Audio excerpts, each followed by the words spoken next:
Well, this video is for Math 60, and we're going to talk about the order of operations. All right. Before we do that, I just want to say a little bit about a word that I use frequently, computation. It means arithmetic. It means computing with numbers. Okay. So if you hear me talk about computation, I'm talking about arithmetic and the process of computing. It's interesting, the word computer and the word calculator, I've got a calculator here as well, those words used to apply to human beings who computed and calculated. And in fact, if you go back to World War II, they had office buildings in Philadelphia filled with mostly women making the calculations for the war effort in World War II. And if you've ever seen the movie Hidden Figures, that's the story of a group of computers and calculators who worked for NASA back in the 50s and 60s and did a lot of computing and calculating for the space program. Okay, so when I talk about computation, that's what I'm talking about. The reason why I say that is because if we're going to talk about the order of operations, which is what people typically refer to this as,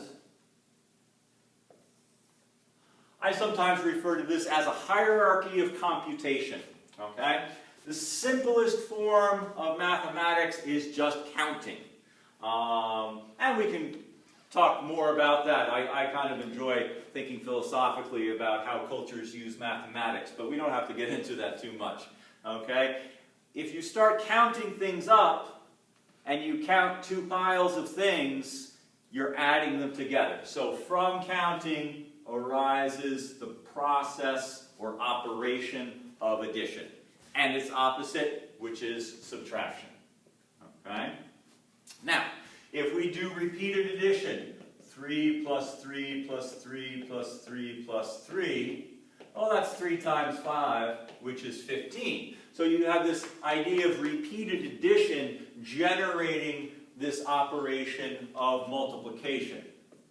Now, having said that, I will tell you there are mathematicians out there who will not fight to the death, but they will argue forever about whether or not it's proper to call multiplication repeated addition. You can see right here it works in this situation, but what they're getting at is, you know, what if you needed to multiply something times 2.5? How would you end up doing that?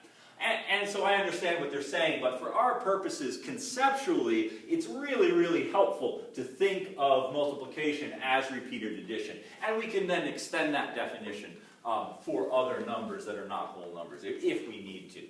Okay? Now, multiplication has its opposite operation, okay? Division. I tend not to use the divided by symbol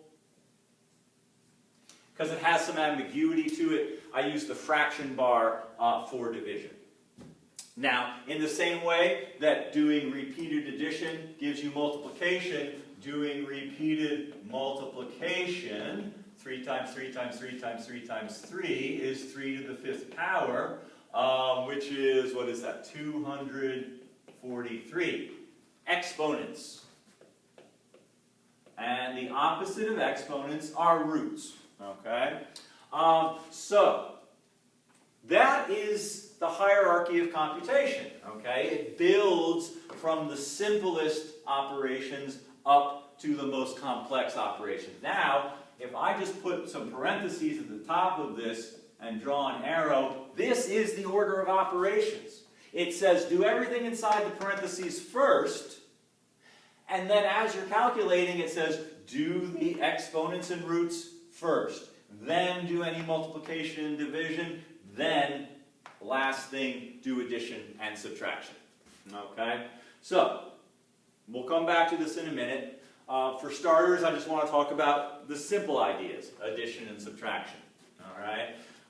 So let's say we have 3 minus 4 plus 9. Okay. So, you can add these and subtract these in any order that you'd like, But if you remember when we talked about positives and negatives, I said the sign for a number is always in front of it. So what you can't do is go 3 minus 9. That's not what's happening here. Okay, the 9 has a plus in front of it. The 3 also has a plus in front of it. 3 and 9 make 12, and then you can subtract 4, and that'll give you 8. Or you can do 3 minus 4 is negative 1. Negative 1 plus 9 is positive 8. Okay? So that's a really important thing to understand when you're doing addition and subtraction. Alright. Now, when we start to mix these operations together, like let's say we do 10 minus 2 times 3, okay, this order of operations says you've got to do that multiplication before you do the subtraction. You have to do the multiplication, and now you can do the subtraction. Okay? If you do it the other way around, you're doing what I like to call non-standard mathematics, or blazing new trails in mathematics. Okay? So please don't do things that are non-standard mathematics. All right? Okay, let's see. I think that's a pretty good introduction to these ideas. So let's take a look at some of these even problems from the handout. And problem 2, we've got 3 minus 8 times negative 2 minus 10. Okay, so start at the beginning. Work inside the parentheses. Simplify the parentheses. This parentheses doesn't have to be simplified. There's only one number in there. We can just work with that number. Here, the 3 minus 8 needs to be simplified. 3 minus 8 is negative 5. Now, we've gotten rid of, or we've simplified all the parentheses. What else? There's no exponents or roots, so we have to do this multiplication, right? These two parentheses being multiplied together are going to give us positive 10, and so this one comes out to be 0. All right? Okay, let's see here. Problem 4. 4 squared minus 3 times 4 minus 6. All right, now, you can come in here. There's no parentheses, so that means we want to do the exponent first. Okay? Now, here's the thing. When you've got these things that are separated from each other by the plus and minus signs. In this case, they're just minus signs. Okay? If that's the case, it honestly doesn't make any difference whether you do this first or this first. Okay? We can do them at the same time. This one's going to be 16. That one's going to be 12. Okay? Now, the place where that would make a big difference is when they're all together. Like if you've got something that's like 7 times 2 squared, here you have to do that exponent before you go to multiply by 7. Okay? That's where this order becomes really important. All right? Over here, you know, you could do the 12 first and the 16 second. You know, you could calculate 3 times 4 first and then 4 squared afterwards. It won't make any difference. Okay? But if it's all happening in the same piece of the problem, see these, you've got 3 different pieces of the problem here. If that's happening in the same piece of the problem, then this order becomes very important. All right, let's see. What else do we have here? 16 minus 12 is 4. 4 minus 6 is negative 2. And you can look at it this way. What if I put the negatives together first? Negative 12 minus 6 is negative 18.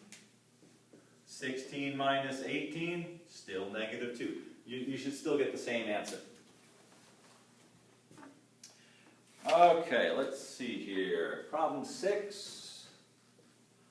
We've got 8 squared minus 5 minus 12 plus 2 times minus 3. And so again, just like we had in this one, you've got these 3 separate pieces. Okay? And if you work separately in those separate pieces, then that's usually not a problem. All right? So if we want to start with the parentheses first, 5 minus 12 is negative 7. Okay? Now if I wanted to write down minus 6 here, that's not a big deal. It's not going to cause me to get a wrong answer. Okay? That's what I was saying about if you're working in separate parts of the problem, then it's not a big deal which one you do first or second. All right, let's see. Let's do the exponent here. 8 squared is 64. Minus 7 means plus 7. And then positive 2 times negative 3 will give us negative 6. And if you want to think of it this way, you know, plus negative 6, it still ends up being the same result.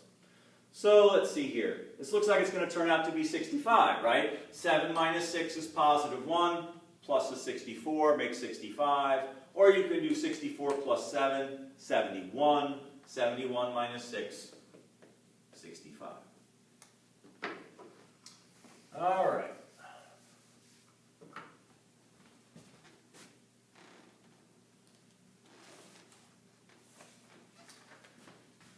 Let's see here. Let's look at problem 10. We've got 3 times 5 minus negative 4 times 9 plus 6 times negative 1. Again, notice that we've got these 3 pieces in the problem. All right, well, we don't have any exponents. We don't really have any parentheses to work with. So we can start in with, we've got 3 multiplications, okay? So this will be 15. You can call this positive 36, or you can say minus negative 36, okay? And then over here, we'll come out with minus 6. So this will be 36 minus 6 is 30, plus 15 is 45.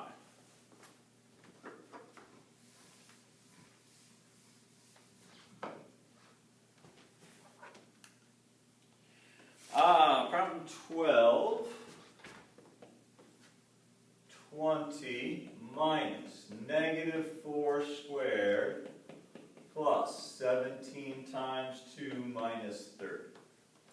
All right, so we don't really have any exponents to, we don't really have any parentheses to simplify. So I'm going to go right for this exponent right here, negative 4 squared. So let me show you something on the calculator that I have here. Now you may have a different calculator, your calculator may work differently, but this is something that happens with a lot of calculators. So I'm going to bring it over to the camera so we can see what's happening here. So there's the calculator. Let's get the camera to focus on it. So there it is.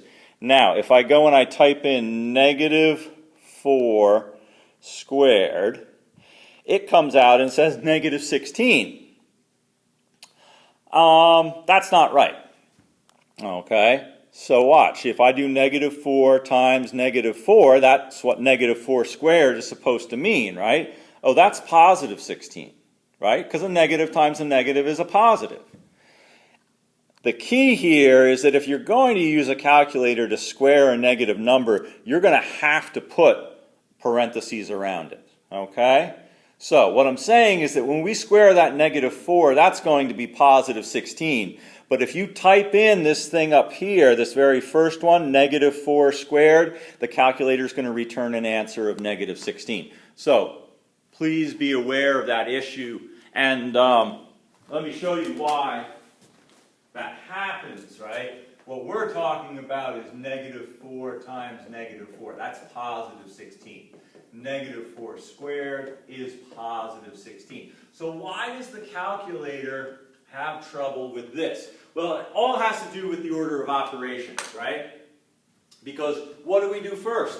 We do the exponent first. So what the calculator is doing is it's separating the negative sign from the 4 squared. And it's doing the squaring first, and then after it's done getting an answer for 4 squared, it applies the negative sign.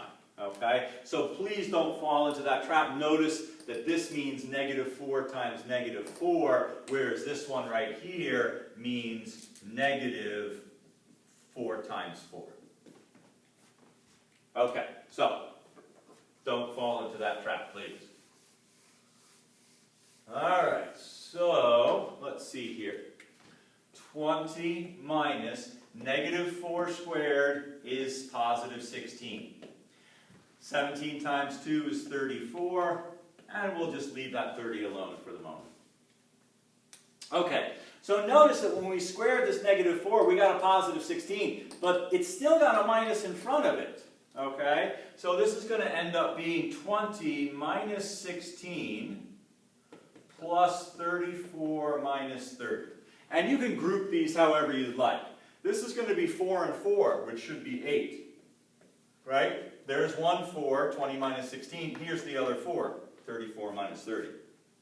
I can group the positives together if I want, 54, and I can group the negatives together if I want, negative 46. Still going to give me positive 8. Okay? All right, let's see here.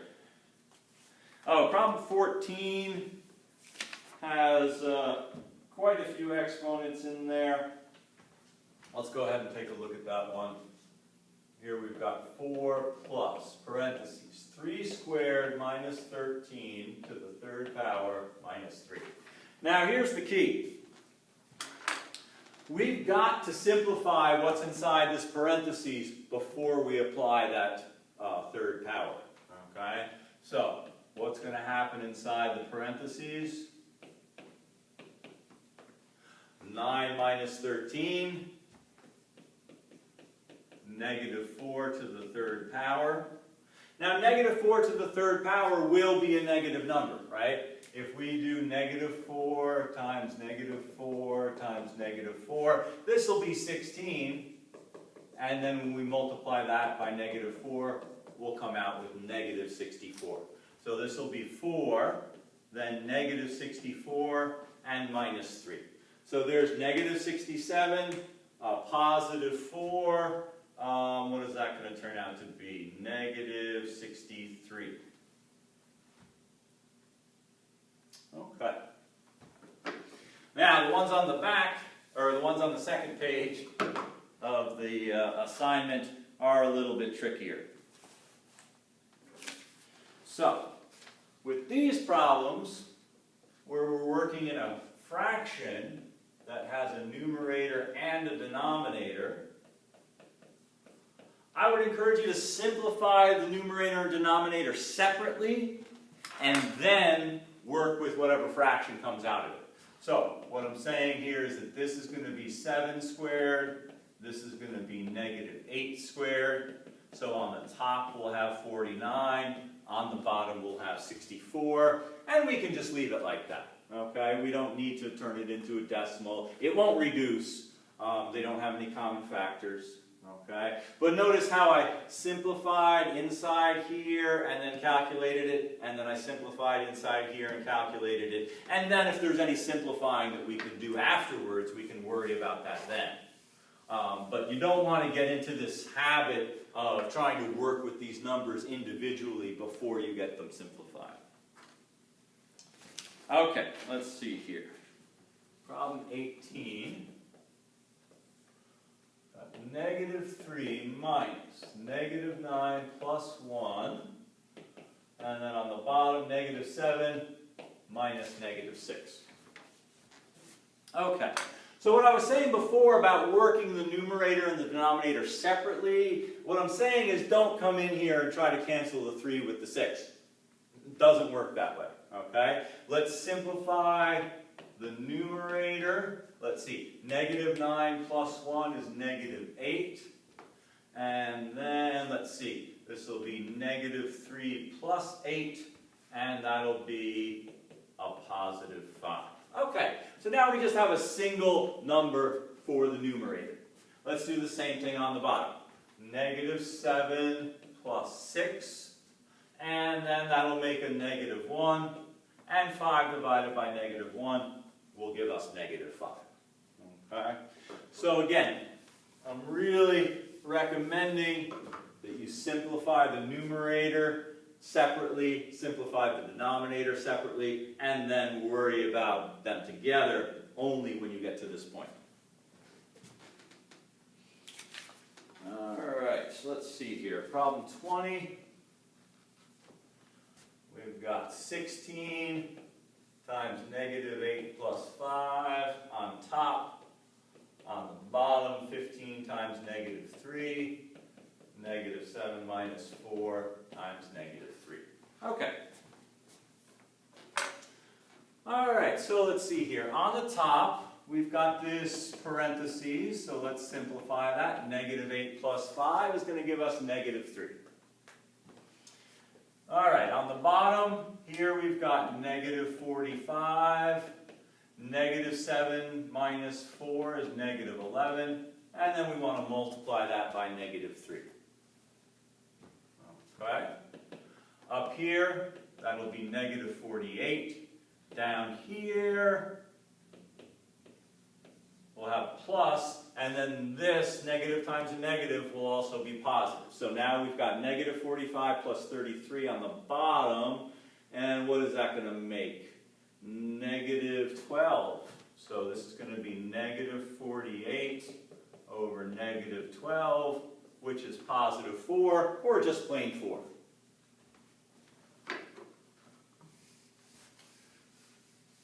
Okay. Let's see here. Oh, that was problem 20. Oh yeah, there we go. Okay, and then problem 22, the last one here, 12 minus 47 minus 6 squared over 6 plus 2 squared. Okay, well, let's see what we come out with here. I think I might need a calculator to square that 41 right there. So let's see, we'll have 12 minus, 47 minus 6 is 41, and that's going to get squared. Down here on the bottom, we'll have 6 plus 4.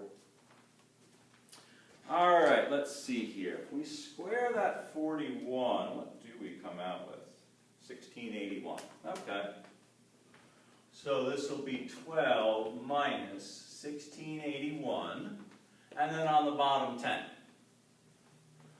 Okay, so if we do 12 minus 1681, negative 1669, and then divide that by 10, negative 166.9. Okay, so that's it for the order of operations. This, I think, is a really handy way to think about things. A lot of people learn this PEMDAS, parentheses, exponents, multiply, divide, and add, subtract. That works too, okay? It's all saying the same thing. Work inside the parentheses first, and then work in this direction. As always, if you have any questions, please let me know.